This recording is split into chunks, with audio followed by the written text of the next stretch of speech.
Hello and welcome to your daily news roundup for Monday. We're going to cover all the biggest news stories from over the weekend and of course your daily nuggets and the worst dad joke in the world. But first, The Division 2 was the latest AAA game to hit the store shelves, launching on March the 15th worldwide. Ubisoft's sequel comes almost 3 years to the day after the original The Division launched on March the 8th, 2016. The original suffered a handful of launch issues, the funnest of which saw players resorting to form orderly queues in the tutorial of the game. Players had to take turns to use an in-game laptop because they were unable to clip through other players, meaning only one player at a time could use it. That was worth mentioning simply because it was fucking hilarious. It's like Great Britain Queue Simulator, that, wasn't it?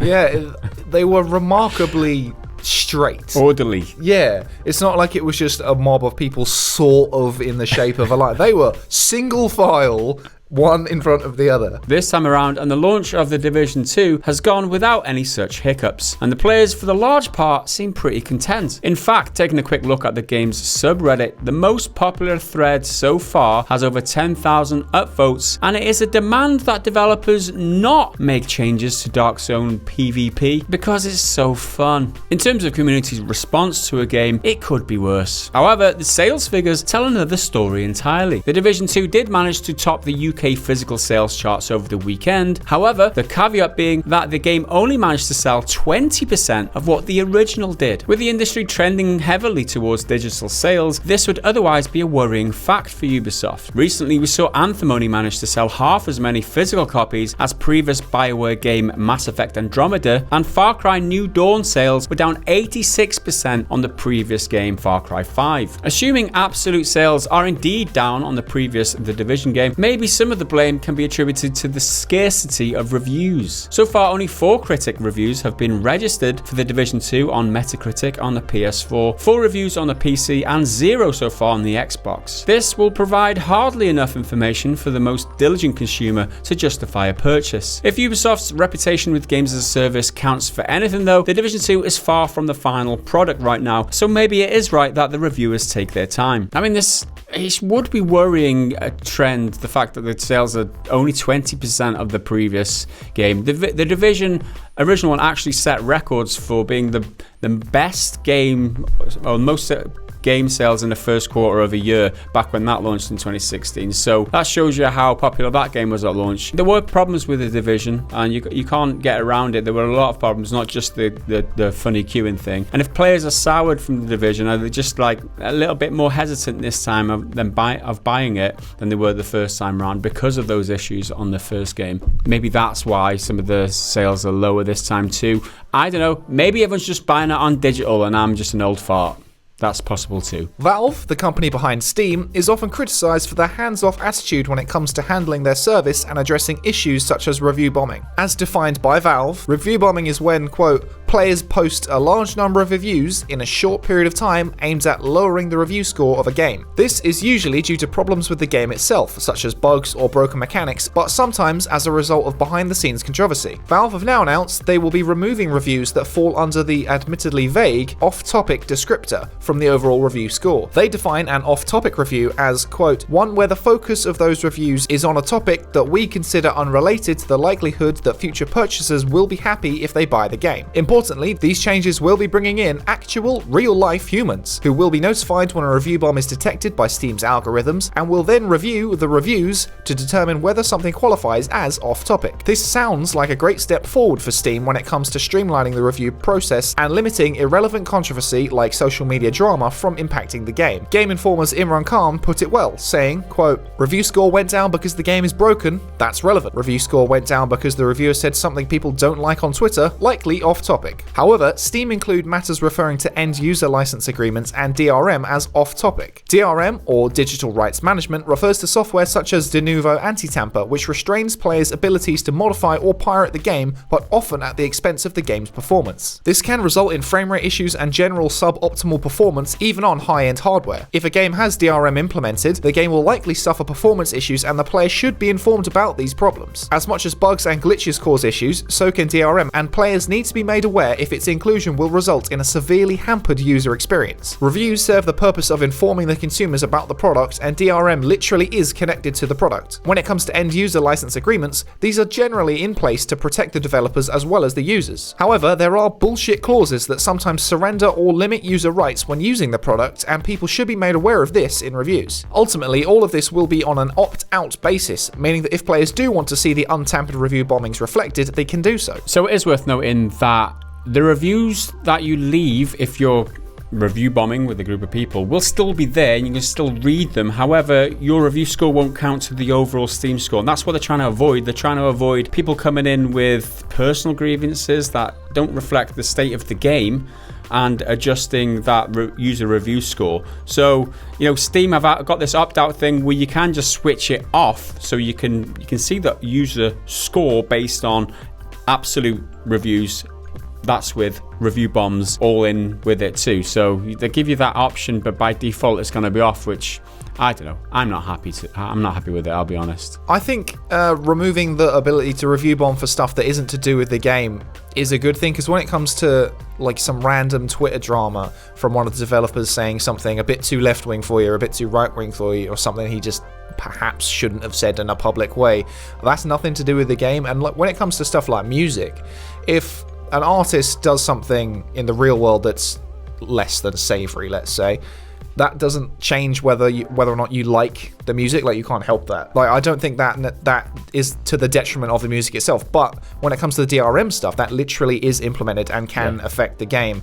And go back to music, if the problem you have with it is that the production's not very good or the mastering wasn't right, that is the music itself, so that will bother you. And the same goes for the DRM, because that will alter the game in ways that will affect you one way or another. Yeah, what Steam are aiming for here, and I get what they're going for, and I don't entirely agree with your point there. I feel like people should be able to say what they want in reviews, but I also feel it's up to Steam to do what they want, because they're a private company, they can do what they want. But the reason that they're doing it is that they want people to come to the store and look at the review scores and see a score that represents the state of the game itself. If they buy the game, this is what the score represents. They don't want it to be impacted by anything that is unrelated to the game, which is, a Twitter beef or this or that. However, the DRM thing is a no-brainer for me. That they've drawn the line in the wrong place there. DRM should be included because performance of the game can be affected greatly by DRM, and the fact that people can get upset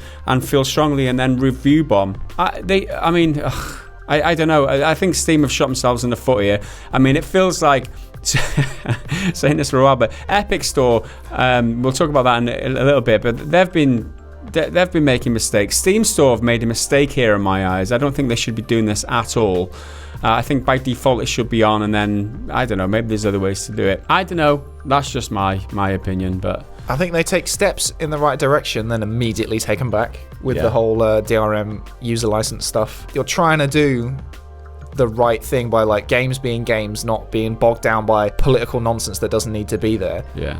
But then you're just like, well, no, we're gonna bend the rules. I mean, it's your system. You can do what you like. I just don't think it's in the user's best interest. It is a very complicated topic, and there's a lot of opinions on each side. We're not going to do it justice in this like really short news video. If you've got any thoughts, leave them down in the comments. Be nice though. I mean, it's all about the conversation, all about difference of opinions. It doesn't mean we have to fight.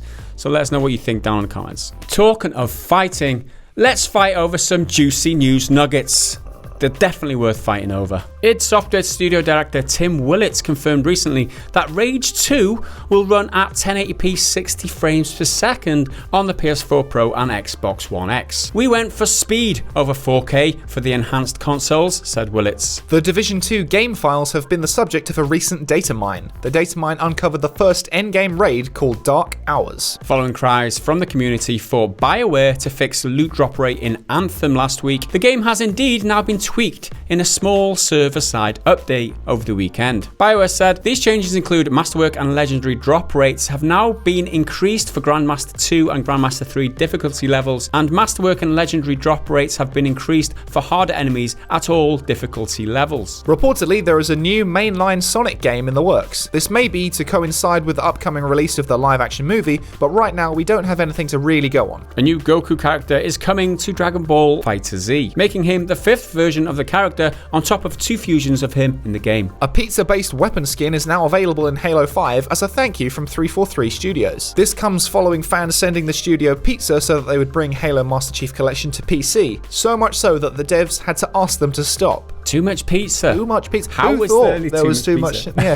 how is that a thing? How can you say stop to too much pizza? It's my favourite food ever. Just send them here. Yeah, forward them on. On the same topic, the credit for Master Chief Collection coming to Steam goes to Phil Spencer, apparently, according to Gabe Newell. A Reddit user who emailed Gabe Newell got confirmation of this from the man himself. On a related note, you can now register for the Halo Insider program, which will allow you to participate in the Early Access program and play the MCC early on PC. Hello Games announced a huge new free triple update coming to No Man's Sky this summer. Titled No Man's Sky Beyond, it will introduce multiplayer support for up to 16 players plus 2 additional components as yet undetailed. In associated news, No Man's Sky won an award at the weekend at South by Southwest Gaming. They took the honour of winning the most evolved game. And congratulations, your game was really shit to start with, and now it's pretty good. I mean, that's further than any other games made it. From really, really shit to, yeah, it's pretty good. To be fair though, and all credit to Hello Games, right? Of all the criticism they had at launch, and people might still feel that negativity, you've got to give them credit for where they are and where they're going, because all these updates are free. They're literally setting the standard for games as a service, because you don't have to pay anything. It's over, it'll be 3 years this year since the game launched, and not a single penny you've had to pay since you bought it originally, and they're still updating the game and making it awesome. I think they well deserve that award. That's just my opinion. You might still be upset, but you're entitled to that, and that's so be it. Paradox Interactive have been hard at work teasing something related to Vampire the Masquerade. Now, whether it's a remaster or a new game entirely should be unveiled at the Game Developers Conference this coming week. So sharpen your fangs. No, it's steak. Yeah, sharpen your steaks and get the garlic at the ready, because Vampire the Masquerade Bloodline. Nice garlic steak. That'd be great. Garlic steak. That sounds lovely. There you go. It's time for a dad joke, and today's comes in from Mr. Rudy the Man Chago from the Discord. He says, a friend of mine always wanted to be run over by a steam train. When it happened, he was chuffed to bits.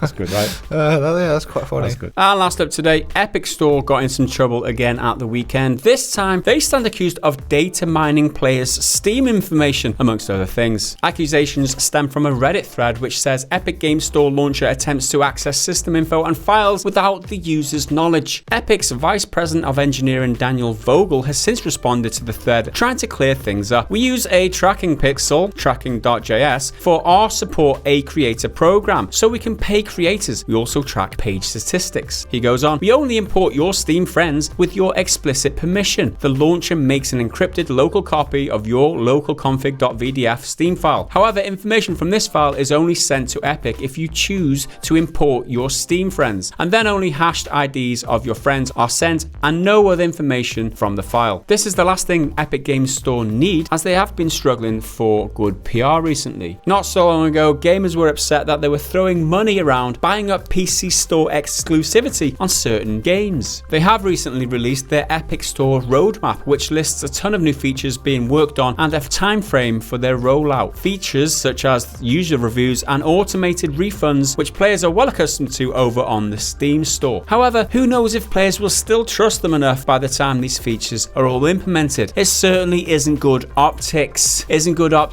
Don't I sound like a boardroom meter? Boardroom meter. A boardroom participant. I sound like a businessman. It certainly isn't good optics. It just doesn't look good. It looks bad, right? Don't say, I know I've just used it, but that was ironically. Moronically. Yes. But saying that, I wonder if Epic Games Store are ripping off so many of Steam's features, because obviously Steam have been around for 10, 20, a million years, however long it's taken them to implement all these features. Epic Store have got playing catch up, and they've literally got the blueprint right there, right? Yeah. Steam Store, look at all these great features, let's just do exactly what Steam's doing, and then we'll end up with something pretty good. I wonder if they're going to use the same user reviews anti review bombing method that Steam uses, because judging by how closely they're copying Steam, I wouldn't put it past them to implement that system too. Really, the best thing would be if Steam learned and copied from Epic and were just like, oh, we'll take your major good thing, which is your 30% split for your developers, and we'll take that. We'll keep all our services and our user base, and we'll take that really, really good thing, and it'll be great. Steam take 30%. Yeah, that's it. Epic take 12%. Yeah, that's what I'm No, I know what you meant though. I know what you meant. It was a solid point, mate. It's a solid point. I'm going to say it again. Fuck them. So I'm going to edit it back in. Fuck them. No, fuck them. I don't want to fuck them. Don't fucking They're not listen very to them. attractive. So that's it for your Monday news roundup video. We'll be back on Wednesday because we come on Wednesday, and Friday, not on our home pets. We just come in videos, right? Because that's the way YouTube should be doing it. They shouldn't be ejaculating on pets. We've made that clear, right? We will see you again next time. I said Wednesday. That's when we'll be coming in the video. Oh, God. I don't want to do that. Got her.